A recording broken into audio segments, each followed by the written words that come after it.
Será que a gente pode dar mais um salve de palmas para a nossa equipe do teatro? Bom, gente, boa tarde.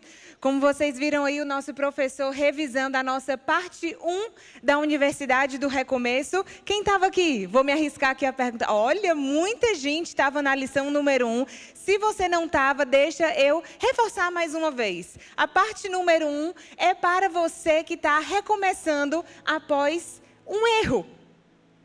E antes que você pense, não, isso é só para alguns, todos nós erramos, então todos nós, em algum momento da nossa vida, vamos precisar recomeçar depois de algum erro. E essa foi a parte 1 da nossa pregação. O título foi Ele ainda conta com você. Sim, mesmo depois de você ter errado, Deus ainda conta com você. Ainda tem uma chance. Ele ainda tem um recomeço em Jesus para a sua vida. Essa foi a nossa parte 1.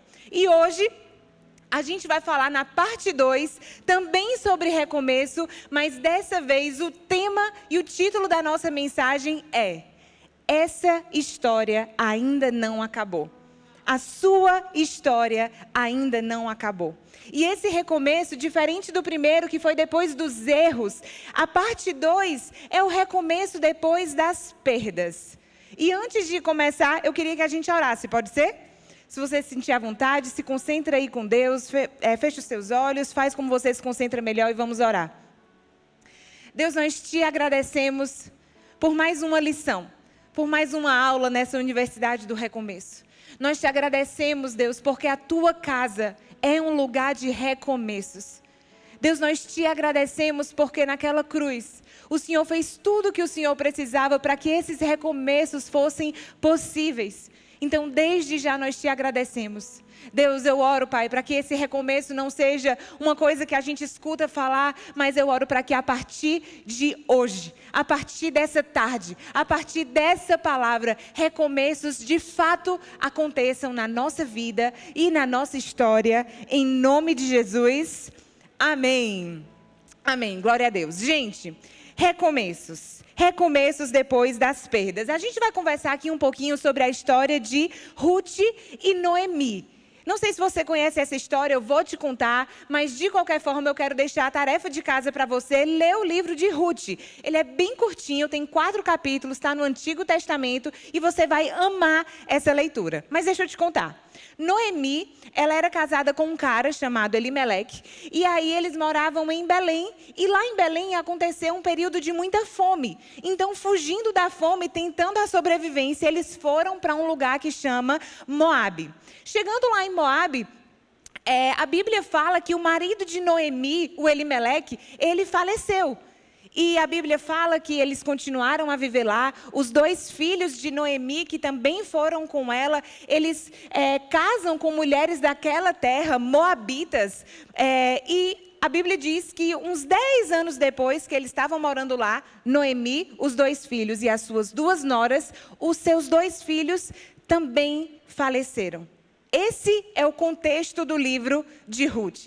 É assim que começa a história de Noemi e Ruth.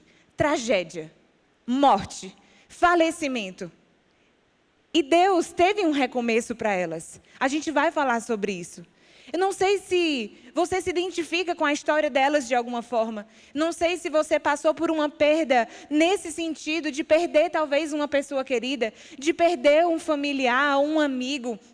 Enquanto eu estava me preparando para essa pregação, eu recebi uma notícia de uma pessoa muito próxima que tinha acabado de perder um familiar. E nós sabemos que essa é a realidade de muitas pessoas. Muitas pessoas perderam outras pessoas, mas talvez você não perdeu ninguém, mas talvez você tenha um sentimento de perda, porque você perdeu a sua empresa nessa pandemia. Ou você perdeu aquela oportunidade que você queria. Ou você perdeu um relacionamento. Não sei, um divórcio, um fim de um noivado, de um namoro, eu não sei. Mas perdas são coisas que nos acompanham na nossa vida. Mais uma vez, eu não sei como você acha o tema perdas na tua vida. Mas, infelizmente, perdas é algo que, inevitavelmente, a gente vai ter que se deparar na nossa história. Só que, mais uma vez, A nossa história aqui, a nossa universidade, não é a universidade das perdas, não é a universidade da dor. A nossa universidade aqui é a universidade do recomeço. E a gente vai conversar sobre 4 fases. 4 fases muito importantes. Se nós queremos passar por esse momento que a gente está vivendo agora e ter o recomeço após as perdas. Quem aqui quer um recomeço da parte de Deus para a sua vida? Um recomeço, não porque você é muito bom, não porque você deu a volta por cima, mas um recomeço da parte de Deus. Alguém? Para isso, se você quer isso, você vai precisar passar por 4 fases e a gente vai conversar sobre elas. Número 1, a fase da dor. Número 2, a fase da persistência. Número 3, a fase da espera. E número 4, a fase da celebração. O negócio é que geralmente nós queremos ir direto para a celebração. A gente quer pular direto para a celebração. Deus, por favor, tá muito ruim, me leva para a celebração. Mas o nosso Deus, você já deve ter aprendido isso se você está caminhando com Deus faz um tempo, que o nosso Deus, ele não abre mão do processo. Porque no processo, ele também consegue coisas importantes dentro de nós. O processo, lembra disso, a gente vai falar mais sobre isso, Deus não abre mão do processo. Mas então, indo para a nossa primeira fase, dor. E a gente vai falar sobre dor, porque qualquer perda, ela tem uma dor envolvida. Seja uma dor que ali doeu no momento, mas depois de um tempo eu estou bem, ou seja uma dor profunda, que realmente te acompanha e é difícil de superar. Eu não sei qual é a dor que você está vivendo, eu não sei qual é a perda que gerou essa dor, mas todos nós temos que passar pela fase da dor depois da perda. E a dor, ela é muito poderosa. E se a gente não tiver cuidado, a dor, ela tem o poder de nos isolar dos outros. Se a gente não tiver cuidado, a dor, ela tem o poder de nos tornar amargurados. A dor tem o poder de nos tornar amargos, azedos, críticos. Eu não sei se você já passou por isso. Conversar com uma pessoa que depois da dor, ela perdeu o sabor pela vida. Depois da perda, ela se tornou uma pessoa que vê tudo que há de ruim em tudo, em todo mundo. Porque essa pessoa se tornou uma pessoa amarga. A gente vai ver que Noemi teve essa fase também no momento da dor. E mais uma coisa, a dor, se a gente não tiver cuidado, ela também tem o poder de embaçar a nossa visão espiritual. Olha que coisa. Isso é muito importante. Então, se a dor pode fazer isso tudo, o que é que a gente precisa fazer nessa fase da dor? Existem 3 princípios. E deixa eu te falar uma coisa, antes de te falar esses princípios. Eu acredito muito que você está aqui por um propósito. Eu não acho que você caiu no culto de 16 horas e eu acabei sendo escalada para pregar nesse culto. Eu orei muito por você que está aqui me ouvindo. Eu orei muito por você que está aqui. E eu acredito que existe um recomeço da parte de Deus para a sua vida.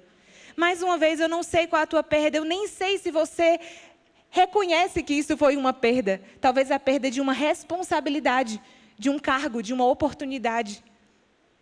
Já citei outros exemplos, mas lembra, mesmo que você não reconheça a perda que aconteceu, existe um recomeço a partir de hoje.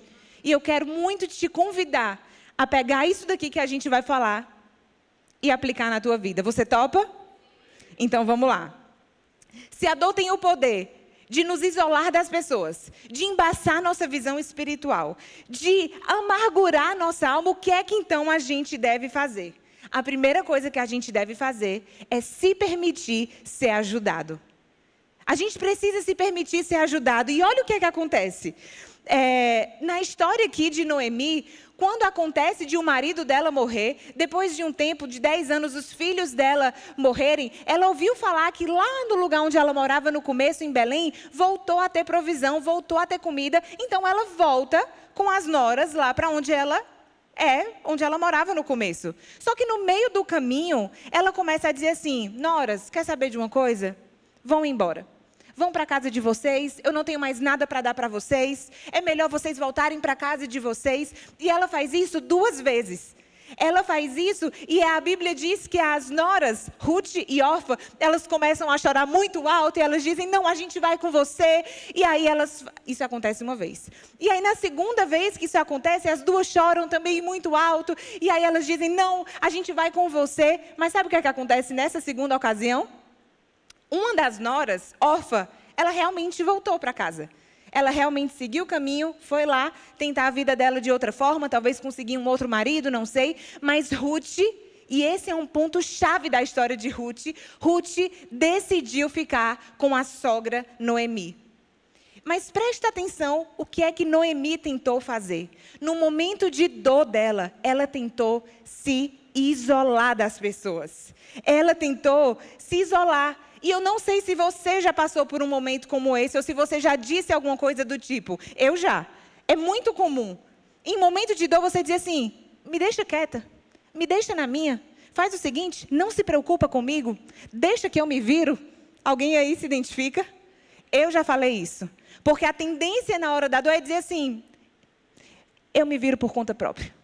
Porque a dor vai tentar nos isolar. Mas deixa eu te falar uma coisa, fraco não é quem pede ajuda. Fraco é aquele que decide permanecer sem ajuda, porque não escolhe acessar as pessoas que Deus colocou ao seu redor. Presta atenção. Você quer romper com a dor? Começa a pedir e a aceitar ajuda. Mais uma vez, o fraco não é quem pede ajuda, é quem por opção pessoal permanece sem ser ajudado. Tem gente que está te dizendo, ei, vamos sair. Ei, quer participar de um GC?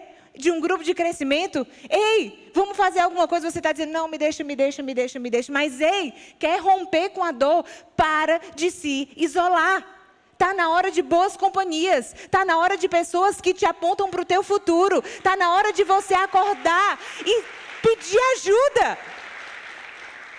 Pede ajuda, pede ajuda, pede ajuda. Presta atenção, você já perdeu alguma coisa, mas se você não pedir ajuda, você vai se perder também. Isso é muito sério. Lembra, próxima vez que a tua tendência for querer ficar na sua, e isso não é uma questão de geografia, isso pode acontecer aí também dentro dessa unidade prisional. Não, eu vou ficar aqui na minha, não, eu não vou falar com ninguém, não, deixa que eu me viro, deixa que eu sou, eu por conta própria. Isso não é uma questão de geografia, isso é uma questão de mentalidade. Pede ajuda, aceita ajuda.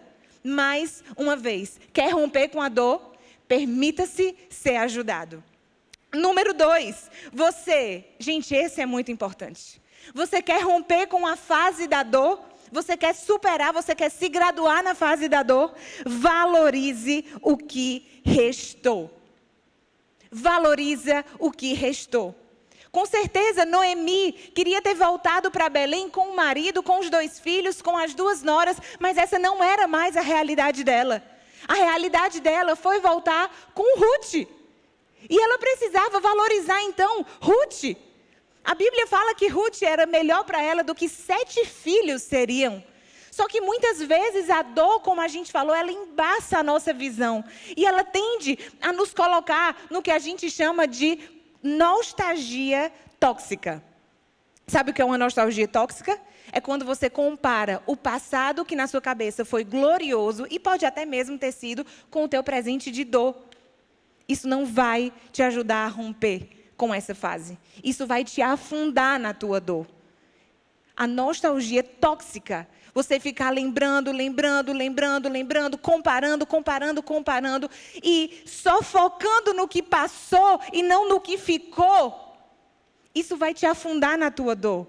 Você quer romper com a fase da dor, valoriza o que restou. E, gente, deixa eu falar uma coisa para vocês.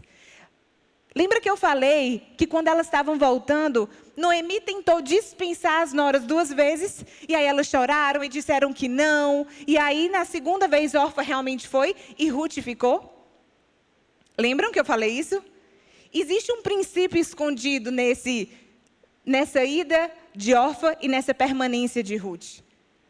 O princípio aqui é que, presta muita atenção nisso, o princípio aqui é que o amor que nós somos ensinados a viver, que nós falamos muito, ele requer um compromisso. E Deus, ele é um Deus de compromisso.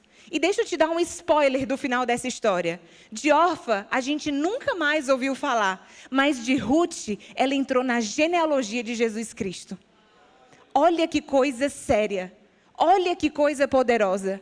O compromisso de você permanecer amando, de você honrar com os teus compromissos, de você não desistir das pessoas da tua vida no momento de dor. Ruth ficou. Mas mais uma vez, número 2, você quer romper com a dor? Valoriza o que restou. O cliente que restou, o familiar que ficou. Valoriza a oportunidade que ficou. E deixa eu te falar uma coisa. O teu resto, com o teu Deus, é mais do que o suficiente para o teu recomeço. O teu resto, aquilo que ficou, somado com o teu Deus, que é o Todo-Poderoso, que é aquele que cria todas as coisas a partir do nada, é mais do que o suficiente para o teu recomeço. Então para de achar que porque você não tem mais o que você tinha, você não vai conseguir recomeçar, você vai. Mas passa a olhar, a valorizar o que restou, o que ficou, aquilo que de fato você tem nas suas mãos. Agradeça pelo que ficou. Agradeça pelo que ficou. Número 1, se você quer romper com a dor, permita-se ser ajudado. Número 2, se você quer romper com a dor, valoriza o que restou. A pessoa que ficou, a oportunidade que ficou, o cliente que ficou, tudo que ficou. Essa é a matéria-prima para o teu recomeço. É isso que Deus vai usar para o teu recomeço. E número 3, se você quer romper com a dor, saiba que Deus é por você. Porque a tendência, como a gente falou no momento da dor, é que a nossa tendência é ter a nossa visão espiritual embaçada. Mas nós precisamos, a gente tem falado bastante isso na igreja, ter uma visão que o nosso Deus, ele é um Deus que é um Deus eterno. O meu convite essa tarde para você é mudar a tua lente. Tira a lente da perda e coloca a lente das promessas de Deus para você. Deus, ele continua sendo por você. Deus continua estando ao teu favor. Ele é por você. Você não vai conseguir sair da fase da dor enquanto você não passar por esses três princípios. Valorize o que restou. Permita-se ser ajudado. Renova as tuas lentes sobre Deus. Lentes das perdas precisam sair para você começar a ver Deus com as lentes das promessas dele para a tua vida. Amém, gente? Essa foi a fase número 1. Lembra que são 4. Dor, persistência, espera e celebração. E, por incrível que pareça, cada fase é um capítulo do livro de Ruth. E o capítulo número 2, ele começa de uma forma muito interessante. Ele diz assim: Ruth, a moabita, disse a Noemi, para a sogra, né? Vou recolher espigas no campo daquele que me permitir. Vá, minha filha, respondeu Noemi. Colher espigas, que a Bíblia está falando aqui, eu preciso te contar esse contexto. Colher espigas era uma condição muito deprimente, que ninguém queria. Colher espigas, que está sendo falado aqui, existia uma lei na época que os ceifeiros, né, o pessoal que vai lá colher, eles poderiam colher tudo que estava nas plantações, mas se alguma coisa caísse no chão, isso não poderia ser colhido, porque ia ficar para as viúvas, para os órfãos e para os estrangeiros. Então, Ruth, ela estava dizendo aqui: ei, eu vou usar essa lei aí, já que agora eu sou viúva e você também, e eu vou colher espigas. Isso daqui hoje em dia é o equivalente a você catar no lixão. É você procurar de alguma forma uma condição para você viver. A condição básica para você viver. Isso daqui é o que Ruth estava fazendo. Eu vou ali colher espigas. E isso é muito, muito, muito, muito importante quando a gente está falando sobre recomeços, porque esse é o passo número 2. Persistência. Quando a mãe de Ruth soube que ela ia nascer, eu tenho certeza que ela não disse: ô filha, a Rutinha, um dia ela vai colher espigas. Nem Ruth foi a pessoa que disse assim, o meu sonho é colher espigas. Deus, qual é o teu chamado para a minha vida? Tomara que seja colher espigas. Não, gente. Não é o que ela queria fazer, mas é o que ela precisava fazer e ela fez. Existe uma fase, se você quer romper com a dor, se você quer ter um recomeço depois das perdas, que é aceitar a nova realidade de vida que ficou depois da perda. Antes, Ruth, ela tinha um marido que trazia lá a provisão. Esse era o contexto da época. Mas chegou um momento que ela disse assim, quer saber de uma coisa? Está na hora de fazer o que eu preciso fazer. E se o que eu preciso fazer é colher espigas, eu vou colher espigas. Eu não sei qual é a espiga que você precisa colher. Mas eu sei que você precisa, pós perdas, abraçar a nova realidade que ficou. Gente, isso é muito importante. Isso é muito importante. Nós precisamos abraçar a nossa nova realidade. E isso requer humildade. Humildade para fazer o que precisa ser feito. Humildade para parar de achar que vai ser lindo, romântico, fácil e empolgador. Enquanto, na verdade, tem fases que não são. Tem pessoas que ainda não tiveram o romper que estão orando porque estão se recusando a fazer um trabalho que você acha que não é digno de você. Ruth também não era digna de colher espigas, mas quer saber de uma coisa? Tem a fase de colher espigas. E ela foi lá e colheu espigas. E a Bíblia fala que ela ficou até o entardecer. E ela voltou e ficou até o final da colheita. Existe a fase de só fazer o que é preciso. Para você que é interno, talvez você esteja assim, eu não sei o que é que então, como é que isso se aplica a mim. Talvez o colher espiga para você significa ter um bom comportamento. Você ser obediente. Se é isso que você pode fazer, faz. Eu não sei qual é o colher espigas da tua realidade, mas eu sei que existe alguma coisa que é o teu próximo passo depois da dor que você precisa fazer. Fazer porque você quer, fazer porque é empolgante, fazer porque é legal? Não. Mas fazer porque esse é o teu próximo passo. E você vai ver como isso é importante. Mais uma vez, gente, a gente precisa não subestimar essas pequenas oportunidades, porque elas podem esconder chances poderosas. E, continuando no versículo, diz assim, então ela foi lá e começou a recolher as espigas atrás dos ceifeiros e casualmente, fala assim, casualmente, por acaso, ela entrou justo na plantação que pertencia a Boaz. Ela entrou na plantação que pertencia justo a Boaz. Boaz, ele era o que na cultura também era conhecido como um dos parentes resgatadores de Ruth e Noemi. Na época, se uma mulher ficava viúva, o parente mais próximo do marido tinha o direito de resgatar os pertences do marido e a viúva.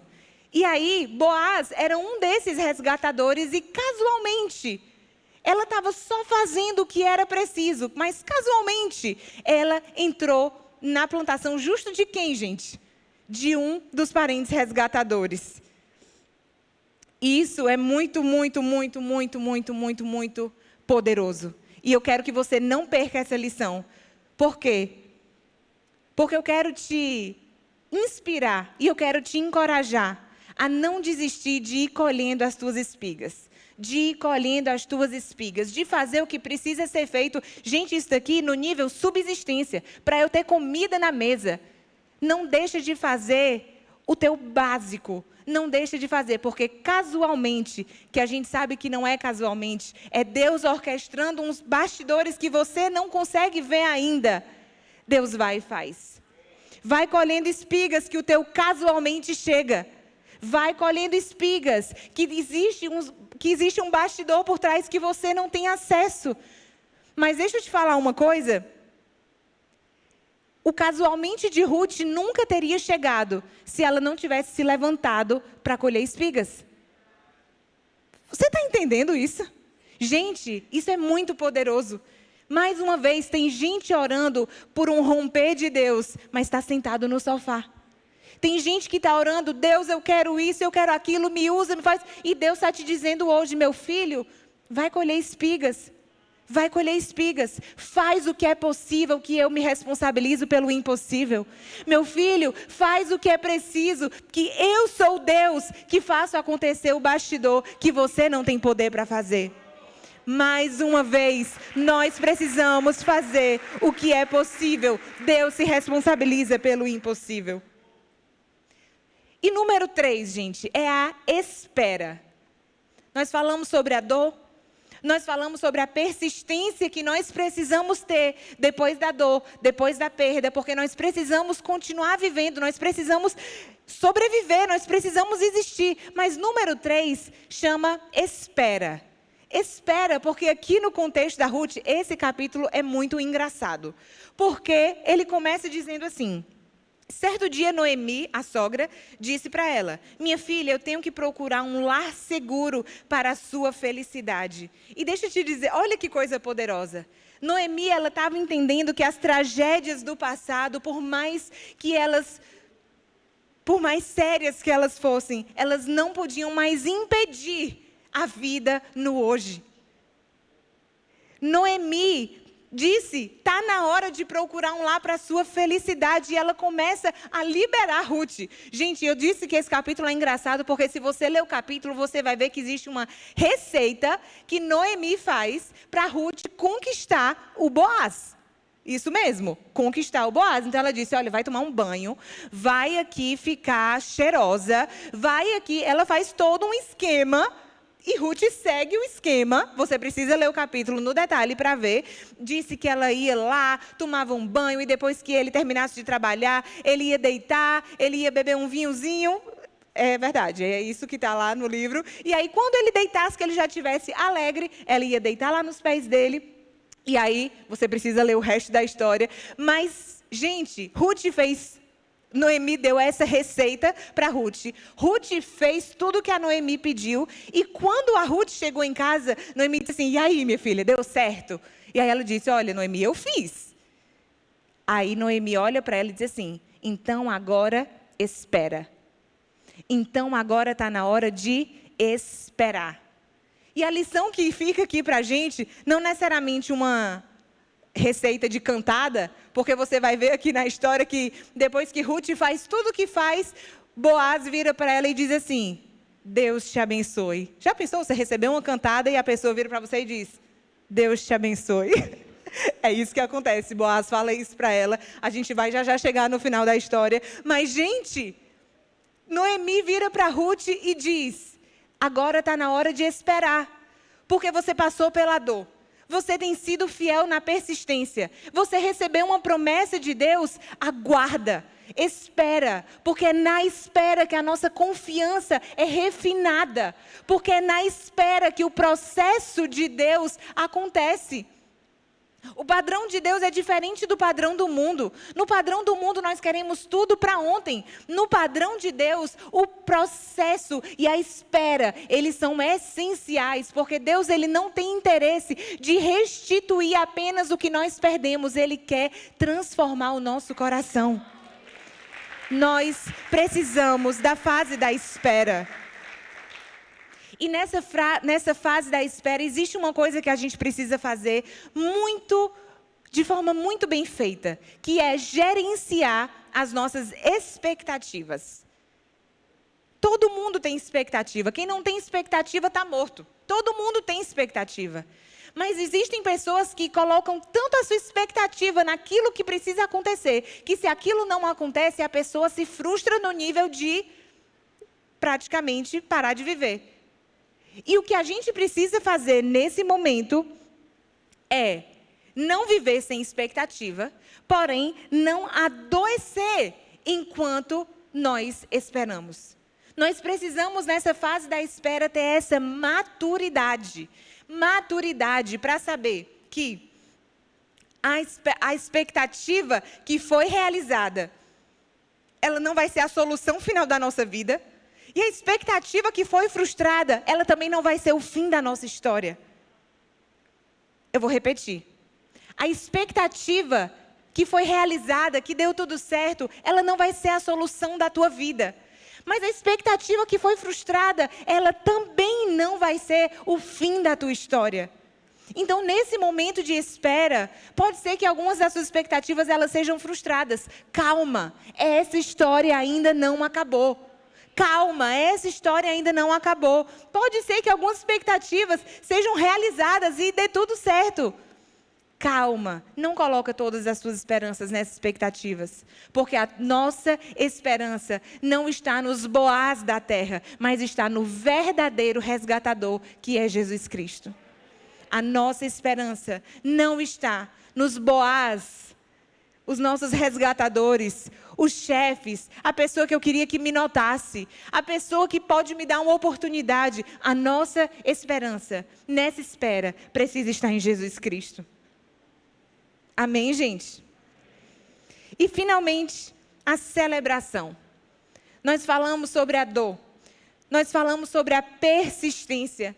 Nós falamos sobre a espera.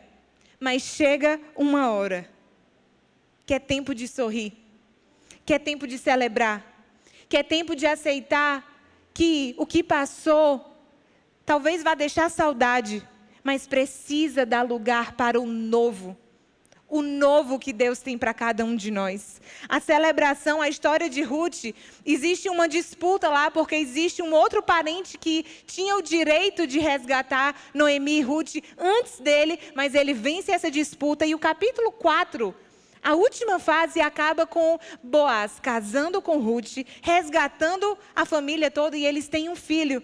Então aqui, a história que começou com tragédia, a história que começou com fome e morte, acaba com um casamento e com um nascimento. E o título da nossa pregação, não sei se você lembra, essa história ainda não acabou. Essa história ainda não acabou. E a parte que eu mais amo de toda essa história é que, assim como eu já mencionei isso, lembra que eu disse assim, deixa eu dar um spoiler. A obediência de Ruth e o permanecer de Ruth e o passar da Ruth pela fase da dor, da persistência, da espera, resultou na celebração que muitos querem. Eu não sei em qual fase você se encontra hoje. Eu não sei se você está na dor e você está precisando começar a persistir. Eu não sei se você está persistindo, mas você precisa começar a entrar em um momento de espera enquanto você persiste. Espera que o teu verdadeiro resgatador não é um Boaz da terra, mas é Deus. Eu não sei se finalmente você já está na fase da celebração, mas eu sei que todos nós queremos a fase da celebração. Todos nós queremos chegar no momento em que o luto, que tem o seu lugar devido na nossa vida, ele parou de ser o centro da nossa vida. E Deus nos dá a condição de voltar a sorrir e de finalmente ter o recomeço que a gente espera. Para terminar, eu queria te deixar com essa imagem. Quando a gente compra um quebra-cabeça, geralmente a gente vê na caixa a imagem final, a gente sabe que as peças estão dentro e a gente vai montando, tentando chegar lá na peça final. Na vida, acontece muitas vezes o contrário. A gente recebe as peças, a gente não sabe qual a imagem final e a gente fica sem entender nada com algumas peças que a gente recebe. Diz assim, Deus, o que é isso? Amarelo, o resto aqui não tem nada a ver. Porque a gente está pegando uma peça isolada de um quebra-cabeça que é muito maior do que o que a gente consegue ver agora. Lembra que a permanência e o compromisso de Ruth não só resultaram no casamento dela e no nascimento do filho dela, na restauração da vida dela, mas como uma forma de honra. Ela entrou para a genealogia de Jesus Cristo. Isso é uma honra. Deus estava dizendo assim, filha, você passou por essa tragédia, mas eu tenho um plano muito maior em mente. Deixa eu te colocar no recomeço que eu tenho para a tua vida. E essa tarde eu queria que a gente orasse. Mais uma vez, eu não sei qual é a fase que você está. Eu não sei se é a fase de dor, em que você precisa se permitir ser ajudado. Você precisa valorizar o que restou. Você precisa trazer à memória as promessas de Deus por você, porque Ele é por você. Eu não sei se é essa fase de dor, eu não sei se é a fase da persistência, onde o que você precisa fazer é colher espigas, é fazer o que precisa ser feito, porque a realidade que você tinha não existe mais, mas o que restou é mais do que suficiente para o teu recomeço. Lembra, o que restou, mas o teu Deus é mais do que o suficiente para o teu recomeço. Eu não sei se é a fase da espera que você está agora, a fase que você não está entendendo nada, mas é a fase que você precisa lembrar da promessa. Você tem feito a sua parte, você já passou pela dor, lembra da promessa. Permite o teu caráter ser refinado na fase da espera. Permite que a espera não te roube a alegria de viver. Lembra, a expectativa que foi realizada, ela não é a solução da tua vida. Mas a expectativa que foi frustrada também não é o fim da tua história. A tua esperança e a tua espera não está nos Boaz da terra, está no nosso verdadeiro resgatador, que é Jesus Cristo. Finalmente, vamos levantar. Glória a Deus. Finalmente, a fase da celebração. Todos nós queremos a fase da celebração. E essa é a fase onde, por uma decisão pessoal e por um receber de Deus, nós entendemos que a fase do luto passou e chegou a fase para um novo momento. Eu queria te convidar a fechar os seus olhos.